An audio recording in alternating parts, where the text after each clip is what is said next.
د زابل امنیه قومندانۍ د ترهګرۍ پر ضد د مبارزې مدیریت مسؤلین وایي چې لسګونه میله ترلاسي وسلې نن د یو لړ مراسم په ترڅ کې د بې وسلې کولو پروګرام ته سپارلي دي. د دې ولایت د امنیه قومندانۍ د ترهګرۍ پر وړاندې د مبارزې مدیریت مرستیال وایي چې دا وسلې په مرکز کلات او ولسوالۍ کې د تیرو 4 میاشتو په جریان کې ترلاسه کړي دي. نوموړی زیاتوي چې په دې تړاو 10 تنه هم نیولې دي.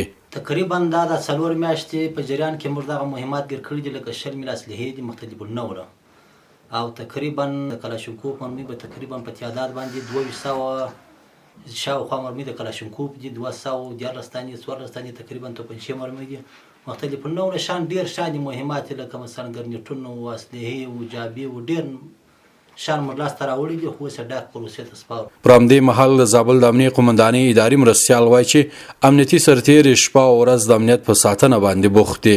نوموړی زیاتوي چې د کلال ښار 4 امنیتي حوزې د امنیت ساتنې لپاره سیارې ګزمې هم لري او ترڅنګ دوی توانېدلي چې په دې ولایت کې د ترافیکي پیښو د مخنیوي لپاره هم کار وکړي.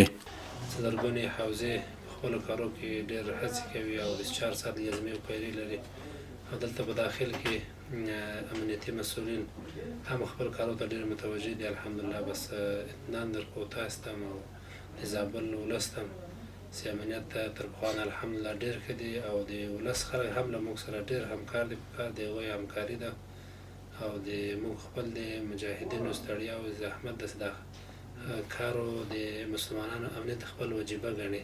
د زابل د امنیه قومندانۍ مسؤلین وایي چې د مجاهدینو د مسلکي روزنې لپاره هم د دوی هڅې دوام لري.